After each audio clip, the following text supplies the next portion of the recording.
So I get to pull this out by slowly going around and uncrimping it. That will give me access to something. So I went around this cup here, tapping in my screwdriver that I don't like. Got in here. You don't go very far, just a little bit, and then I go all the way around, taps off. There is a rubber seal right here, and a lot of grease. Let's see where I get from here. So I think I've got it figured out. We got this clip in here, which is out of focus.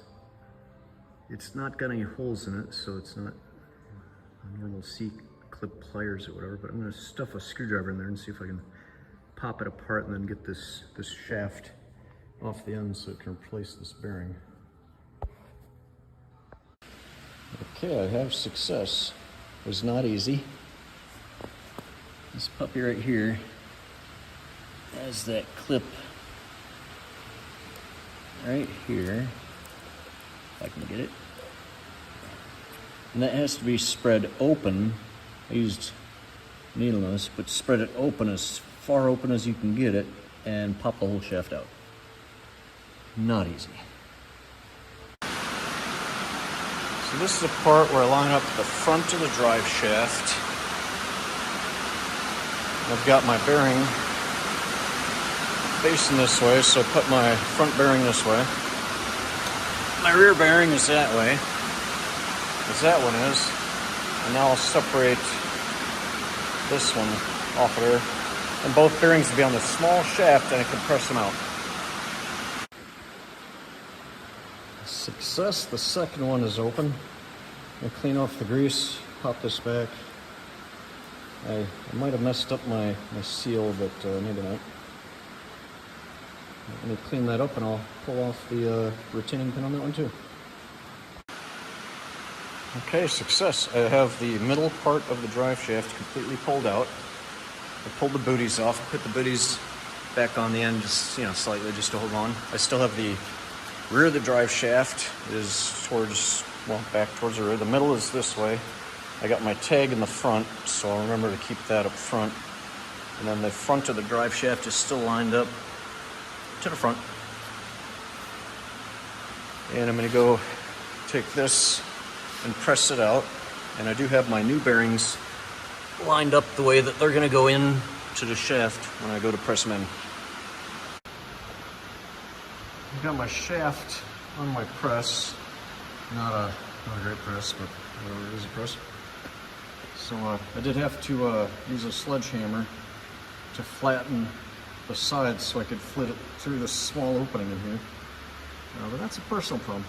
So as I'm going to press this out, shouldn't take too terribly long, I'm hoping.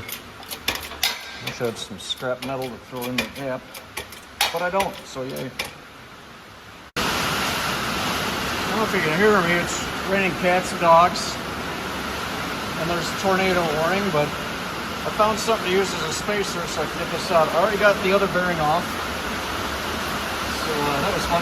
Another thing I'm going to do is hold on to this when it gets loose so that I don't drop it down to the floor and mess up my tape down here.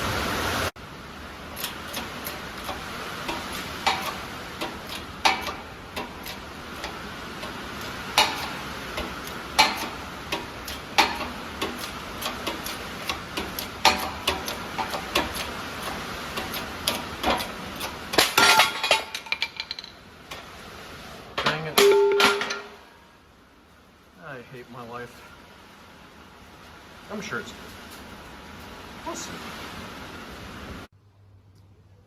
New bearings have been pressed in place. It's easy to figure them out after I got them in, because this cover goes over on both ends this way. So the flat end with the rubbery stuff on it. Placing it is easy, just slide it in and tap it a few times. You don't need to worry about the pin or that C-clip. And then just clean it off, throw some grease in there, slide this back on, and crimp it back down.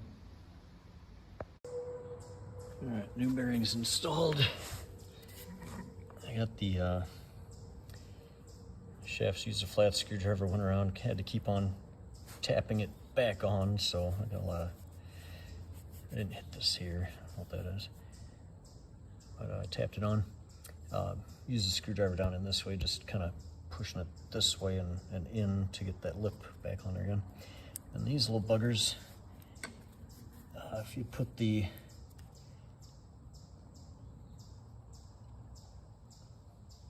needle nose right on this one and hold your finger down on this one, you can get it in place and snap it in.